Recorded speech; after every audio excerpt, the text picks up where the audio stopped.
He was Muhammad sallallahu alayhi wasallam. আসসালামু আলাইকুম ওয়া রাহমাতুল্লাহি ওয়া বারাকাতুহু। সম্মানিত দর্শক শ্রোতা, যে যেখান থেকে আমাদের দেখছেন সকলকে জানাচ্ছি ইসলামিক জিজ্ঞাসা অনুষ্ঠানের পক্ষ থেকে আন্তরিক শুভেচ্ছা মোবারকবাদ। প্রিয় দর্শক, কোরবানি সংক্রান্ত কিছু জরুরি প্রশ্ন আমাদের হাতে রয়েছে। যেমন একটি প্রশ্ন হচ্ছে, কি পরিমাণ সম্পদ থাকলে কারো উপর কোরবানি আবশ্যক হয়? প্রিয় দর্শক, উক্ত প্রশ্নের উত্তরে বলবো, কোরবানির দিনসমূহ তথা জিলহজ মাসের 10, 11, 12 এই 3 দিন সময়ে কারো মালিকানায় যদি 7.5 ভরি স্বর্ণ অথবা 52.5 ভরি রূপা কিংবা তার সমপরিমাণ সম্পত্তি থাকে, তাহলে ব্যক্তির উপর কোরবানি আবশ্যক। এখন প্রশ্ন হলো, 7.5 ভরি স্বর্ণ এবং 52.5 ভরি রূপার বর্তমান বাজার মূল্য অনেক পার্থক্য রয়েছে। আমরা কোনটির হিসাব করব, কিভাবে করব?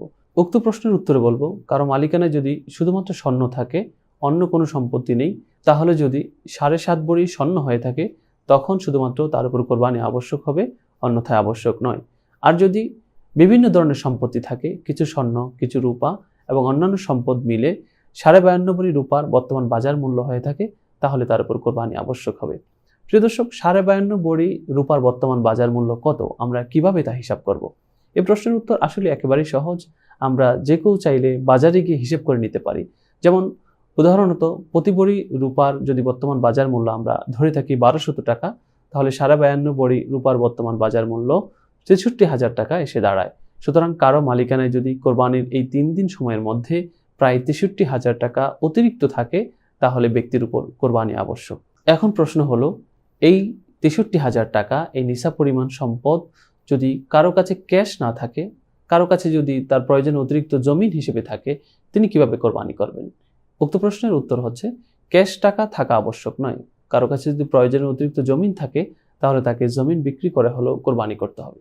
কারো কাছে যদি ক্যাশ টাকা না থাকে, তার বন্ধুর কাছে রয়েছে, তিনি কাউকে ধার দিয়েছেন, ব্যাংকে রয়েছে, ফিক্সড ডিপোজিটে রয়েছে, সেভিংস অ্যাকাউন্টে রয়েছে, তিনি তাহলে সেখান থেকে তুলে হলেও কোরবানি করতে হবে।